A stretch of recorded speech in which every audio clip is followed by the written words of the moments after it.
Bob Holt has been with us all throughout 2020 as well. He was with us in 2019, and he's with us tonight. He's with us right now on the hotline from Fayetteville. Bob, how you doing today? What's up? I'm okay. How are you guys doing? It's nice and sunny here in Fayetteville, so maybe they should move that game here to the Bob Walker Stadium. I know. I mean, we had a lot of people say that they think that that Bob Walker would be a beautiful spot for the Fayetteville Blue Jays to call home. Of course, fat chance that happens at all. Looks like they'll be in Baltimore. Hey, I wanted to ask you about. We saw Tom Murphy's piece earlier this morning in Whole Hog about Charleston Southern apparently being on track for playing their one game at Arkansas this year. The rest of their conference saying that we're hoping to start on September the 3rd. You know, and I even wonder if you're Arkansas, do you even want that game right now? Because you're paying Charleston Southern to come to Fayetteville because on a normal day, even when the stadium's got 50% capacity, that you're going to make a chunk of change. I don't know if you're going to make that chunk of change if Charleston Southern makes the trip to Fayetteville this year. So I wonder if you even want that game. Yeah, well, of course, I think as a program, desperate for wins, and you've got a lot of young players you want to get developed. I mean, we don't really know what the season's going to look like in reality, if there's going to be a season, if so, how many games are they going to get in. But yeah, Arkansas could take a financial hit on that, with the guarantee. But and I don't know how the TV breaks down. I guess the schools get paid, or the SEC gets paid for each game. It's kind of prorated, kind of like what the baseball players are getting. And but you would hope, if you actually go through fall camp, you'd want to try to get as many games as you can. That's a game you presume Arkansas would win. And like I say, these guys need confidence. They need some success, and you need some experience. So I think even if Arkansas is going to take a loss, from a ticket receipt standpoint, they still would.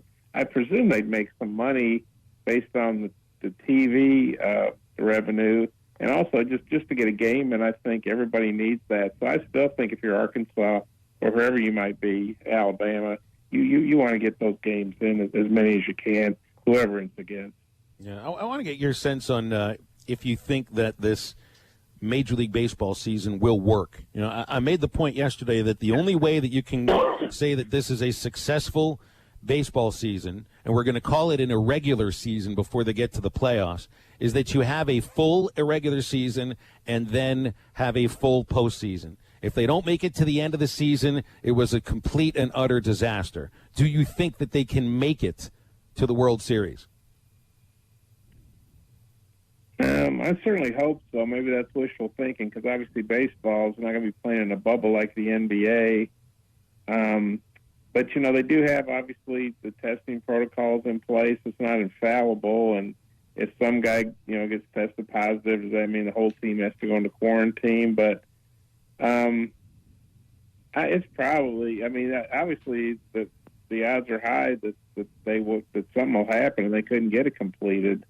But I guess you have to pull for baseball. He's got to, and at least there are going to be some games played. I mean, I'm not disputing what you're saying about it be a total disaster if they don't get a postseason. Right now, I think people just want to see some games. I've even enjoyed watching these exhibition games. It's like I turn on MLB Network and I'm like, okay, now is that like a game from 2012, or is that today? Or something.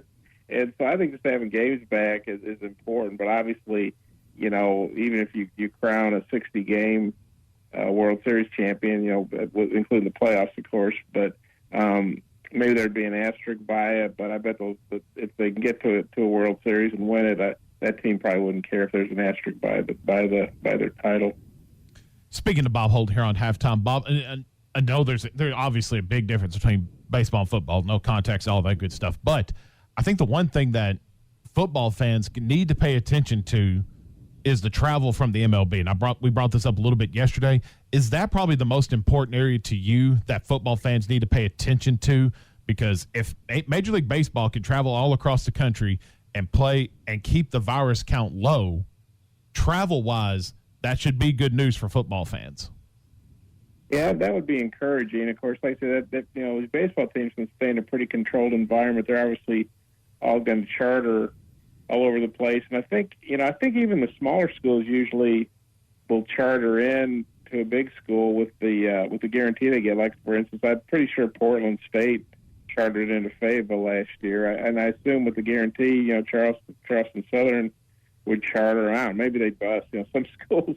I think Florida A&M, those poor guys, when they played Little Rock back in, I think that was 2017, they bust from Tallahassee to Little Rock for that opener, if you can believe that.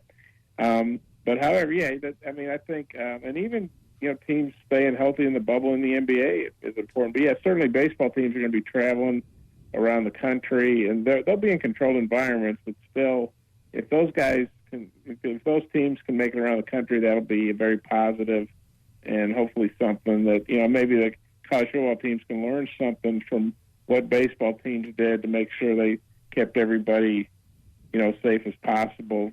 Certain procedures, maybe from what you did at the airport, what you did, getting on and off the bus, just things of that nature. What you did with team meals, just how'd you keep everybody safe? And maybe that's something that the college football teams can take a cue from too. I think another thing to keep an eye on too, and when you kind of going back, bringing the football aspect back into it, right before we got you on, we were talking about the varying opinions between Brian Kelly at Notre Dame and the Notre Dame AD Jack Swarbrick. Brian Kelly thinks that the season will start on time. Swarbrick prefer a delayed start in order to see how the university handles students coming back on campus. That's going to be the big thing to watch out for. But I also was curious, and I wanted to see if you would provide any context on it. Between these SEC meetings and everything that's happening when the kids come back to campus, will the virus spike? Will it stay level? I'm curious if you know anything. Are the governors involved in any of these SEC meetings in any capacity? Because the SEC could give the stamp of approval. Hey, we're going to delay the season, but we're starting in late September. And then Governor Hutchinson could come back and say, no, we're not going to do it. And then here we go. Do you know if the governors are involved in any of these SEC meetings at all? Yeah, that's a great question. I really don't know the answer to that. I do find it interesting that you have all these SEC coaches and players and administrators saying we need to wear masks, we need to do this, which I totally support. And then you've got governors in certain states like Georgia saying like they want to undo mask mandates at the local level, at the city or county level. So I kind of think, well, man, so let me get this straight. The Georgia governor is basically going against Kirby Smart. That's sort of how it looks. But you think, if SEC fans aren't going to, follow the lead of Nick Saban and Kirby Smart, and obviously, here in Arkansas, the lead of Sam Pittman, it's like, well, what hope do we have, for taming this thing? Because I always kind of jokingly say, well, the guy that really runs Alabama is Nick Saban, not Governor Ivey. No offense to her. Yeah, that's a great question about the involvement of the governor. I would think that the schools, even SEC, football would have to be in line with whatever the state, protocols are. Because one thing, there are some states that are having travel restrictions, like I think New York. Are they still doing a thing where if you come in from certain states, you have to be quarantined for 14 days? I think, yes, and that obviously, could impact. I guess I really can't think of any, big-time football programs in the state of New York. I mean, you have Rutgers in New Jersey, but that's not New York State. That's New Jersey. But if certain, and I don't know what every state has in place right now, but let's say you have a city or a county that has some travel restrictions. That's a great question. I would certainly think, or I'm confident that the university officials in the various states are certainly consulting with the government, the governor's office, but whether or not, like Asa Hutchinson's been on, teleconference with SEC coaches, or even with, like with Hunter and Sam, I couldn't answer you. That's a really good question that I wish I knew the answer to, but I don't. I think you SmackDown, you can now probably put on your resume that you gave Bob Holt a question to ask for an administrator.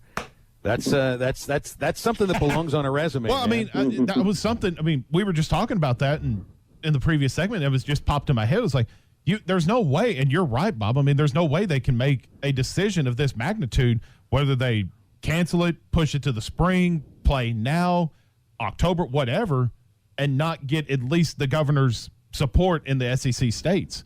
And then you add, I think everything that happens with these SEC teams has to be done in concert with government guidelines. I would think. I mean, I don't think even SEC football is not above the law. Can't let you go without asking about Isaiah Joe, because it's now 14 days until he's got for his decision to stick in the NBA draft or come back to Arkansas. I know he didn't work out. We read your story, in the Democrat. He didn't work out day one with him. Any word on if he has been back working out or not? On any word on this? I just assume that he's not going to work out with them until he makes a decision on the draft, because I think the whole idea of not, being the first workout is, well, you don't want to take a risk on an injury, and that could affect your draft situation. So, yeah, he's definitely taking it down to the wire here. But, there's nothing that says he has to make a decision before August 3rd. I think I saw where it's like 5 p.m. or 4 p.m. Eastern time on August 3rd. So I don't know if he'll take it down to the sometimes in baseball negotiations, college players would take that down to the wire with the major league teams. They had until such and such a day to sign, or else, they'd be back in school, and that usually got resolved. So, I honestly couldn't say if Isaiah's practiced since then. My assumption, I guess, was that he wouldn't practice with them until his situation with the NBA was, finalized one way or the other. Obviously, if he decides to stay in the draft, I don't think he'd practice with them, and if he withdraws, he would. But I guess there must be some feedback they're still waiting on, because otherwise, I don't know why he wouldn't have made a decision, by now. Yeah. All right, Bob, we'll let you go. Appreciate you. You're the man, Thanks Bob. so much. Okay, you guys take care. All right, you got it. Well, I wonder if Bob's going to give you credit when he asked that question. This one comes from my friend Matt Jenkins. Hey, it should. They call him SmackDown. I stumped him for a second. He actually says that to Greg Sankey. My friend SmackDown asked me this question. Hopefully that gets put on Twitter, and they're like, who the hell is this SmackDown?